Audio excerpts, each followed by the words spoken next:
इधर उधर ना घुमा करके मैं सीधा मुद्दे पे आता हूँ। बात चल रही है कि संविधान कैसे बचाया जाए।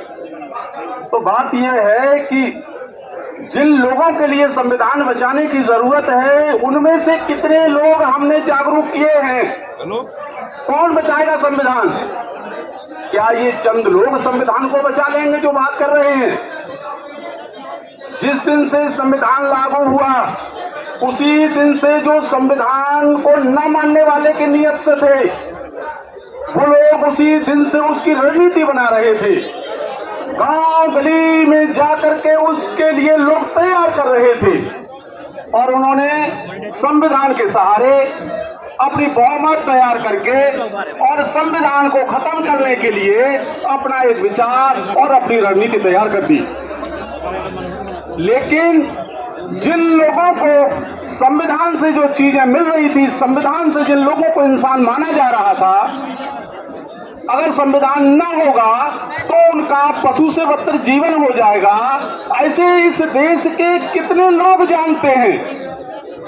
मुझे ऐसा लगता है कि जो लोग यहाँ चुन करके गए संविधान के सहारे, अनुसूचित जाति एवं अनुसूचित जनजाति के लोग, उन लोगों ने सिर्फ अपनी रोजी रोटी कमाने का जरिया माना।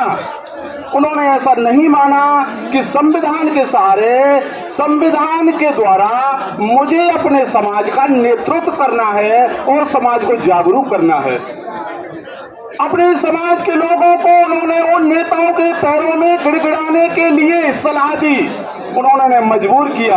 अगर काश वो नेता जो चुन करके गए या फिर जो बुद्धिजीवी कहे जाने वाले लोग हैं, इंटेलेक्चुअल कहे जाने वाले लोग हैं, अगर वो अपने समाज के लिए जागरूक करने का काम करते तो शायद आज जिन लोगों की जो मंशा एक संविधान को खत्म करने की बन रही है वो शायद कभी नहीं बन पाती। वो हमारी बुद्धि की क्षमता को जानते हैं, वो हमारी संगठन की क्षमता को भी जानते हैं, वो हमारी आर्थिक क्षमता को भी जानते हैं, वो हमारी सामाजिक क्षमता को भी जानते हैं और वो हमारी वो बौद्धिक क्षमता को भी जानते हैं कि हम क्या हैं। हम दो चार लोग मंच पे आकर के उनके खिलाफ कुछ बातें करते हैं और बातें करके वो जानते हैं कि इनके साथ लोग कितने हैं।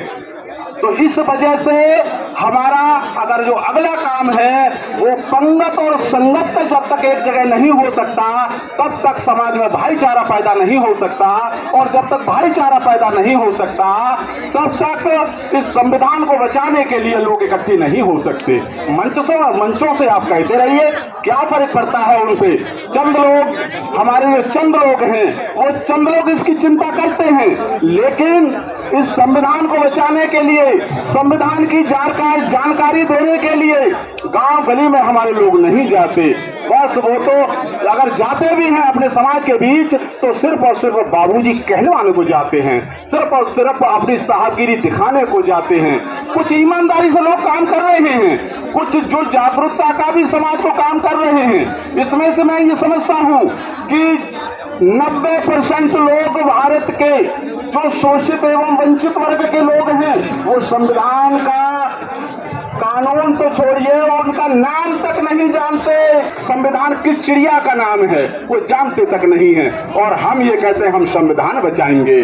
बड़े तज्जुब की बात है कि अगर कोई युद्ध लड़ा जाता है तो युद्ध लड़ने के लिए सैनिक तैयार किए जाते हैं। हमने कितने सैनिक तैयार करे? हम तो सिर्फ अपनी रोजी रोटी कमाने का जरिया मान करके राजनीति में आए। हम कभी अपना नेतृत्व बनाने के लिए ये विचार करके नहीं आए कि हमारे लिए ये संविधान में जो एक व्यवस्था दी गई है कि इस संविधान के सहारे अपने लोगों का नेतृत्व करेंगे, ऐसा हमारे लोग सोच करके नहीं आए। तो आज इसका जो खामियाजा है वो हमारे लोगों को भुगतना पड़ रहा है।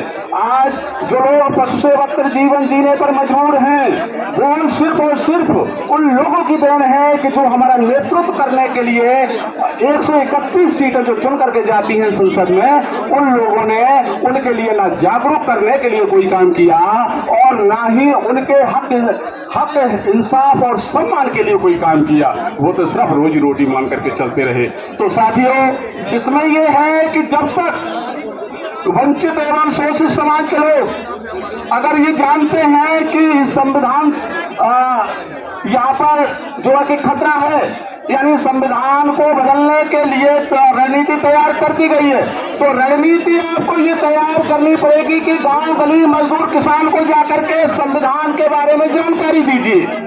और जब तक हम लोग जानकारी नहीं दे सकते तब तक हमारी टीम नहीं बन सकती, और जब तक हमारी टीम नहीं बन सकती तब तक हम संविधान बचाना तो छोड़िए, सिर्फ मौन बन करके देखते रहेंगे और हम कुछ नहीं करते रहेंगे। तो साथियों, मैं अपनी बात को यहीं पर खत्म करूंगा, बहुत ज्यादा नहीं बोलूंगा, क्योंकि वक्त का अपना एक समय होता है और एक सीमाएं होती हैं। तो आज के लिए बस बहुत बहुत धन्यवाद सभी साथियों का मेरी बात सुनने के लिए। जय संविधान, जय संविधान। चलो भाई।